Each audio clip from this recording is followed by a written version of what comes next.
This is Nathan Young, founder and author of How to Be Second. And this is Ask Nathan, where I answer questions about being and growing as a second in command and a second by identity, and tear apart myths around those ideas and other concepts. I'm practicing communicating the value of seconds so you can do so for yourself and others with even more clarity. If you're curious and want to know more, listen on. If you know you're ready to invest in yourself and go together, connect with us. All right, Nathan, I have a question for you. A scale of 1 to 10 is a pretty common tool to judge a thing or to define a thing or to give some semblance of an idea, right? I feel like the scale of 1 to 10 is a tough thing for seconds. And so, how can we have a better understanding of a scale of 1 to 10 in terms of competence specifically? To turn that scale into like a useful tool instead of a line of shame. Yep. This has been really fun to navigate for myself, but also to start like teaching other seconds. So very recently, I was in a meeting with, we call them pod groups. So our masterminds at How to Be Second are broken up into two styles right now. The first one is if you're an active second in command doing the work. And the other one is if you are a second who is in transition looking for a new role. And so we have a mastermind group for both.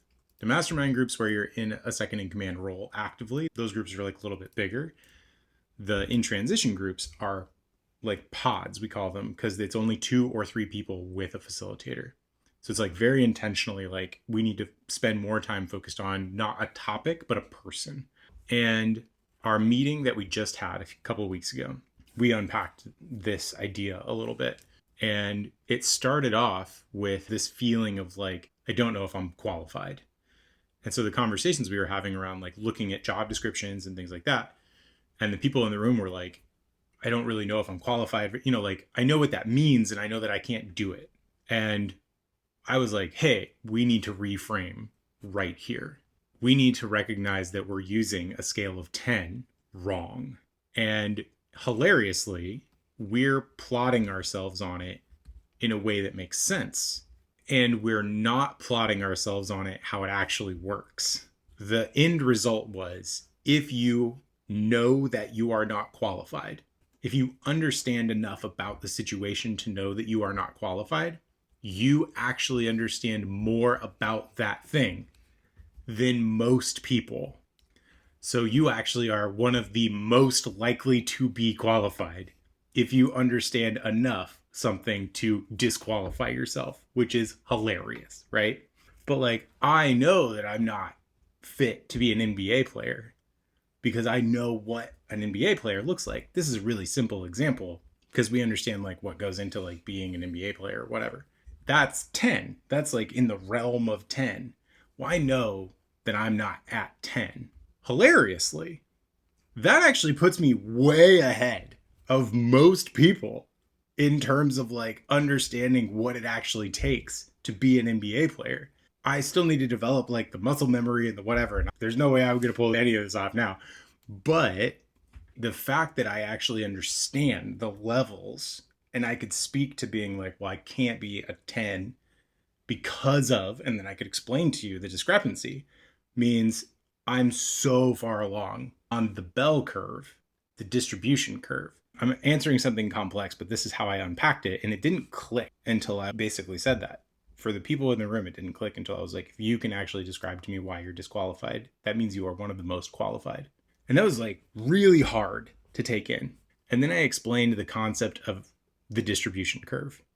So this feels incredibly complex, but I'm just going to draw 2 lines in the air. I feel like you have an actual drawing that we can put here. Yeah. Yeah. There's probably a graph that's here right Mm-hmm. now.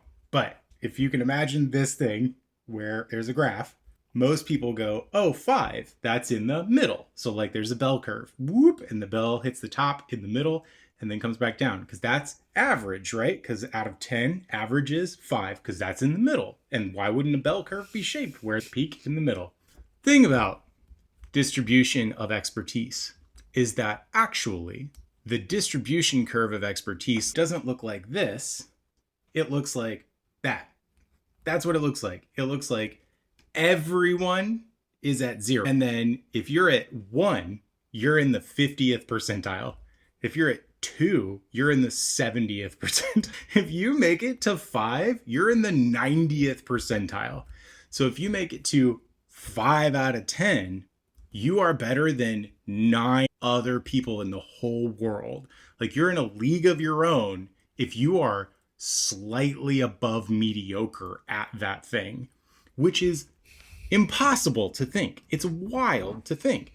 But that's how it goes. Like, pick any given skill, and if you are even nominally competent, you are wildly more competent than almost everyone. I chuckle because as soon as I started this conversation, I was like, how would I rate myself as a pastry chef? And I came up with a number, and I've been sitting here on it the whole time. And I gave myself a 6. Yeah. And like, I worked in the industry for 12 years. I went to college for it. I like did competitions and won gold medals.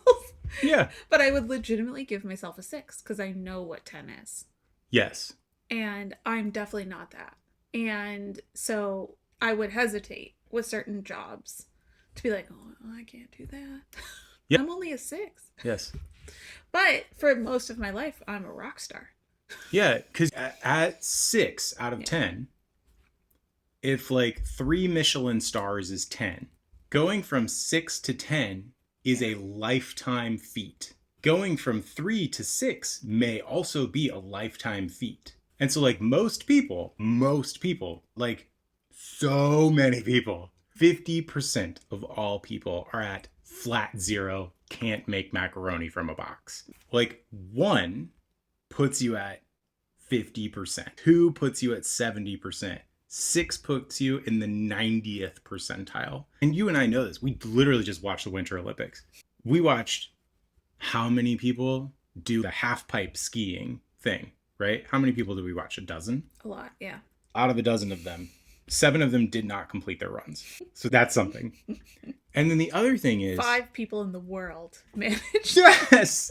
5 out of 8 billion. That's not 1%. That's 0.0000. So what is 10? What is 10 is 12 people out of 8 billion people. You know what the normal person Olympics is? Wipeout. Yes, that's right.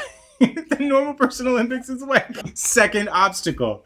Taken out by a flying hot dog. Oh my God, for sure. Holy moly. Even those people are pretty qualified, actually. Yes, actually, most of the people in semi-professional golfers, right.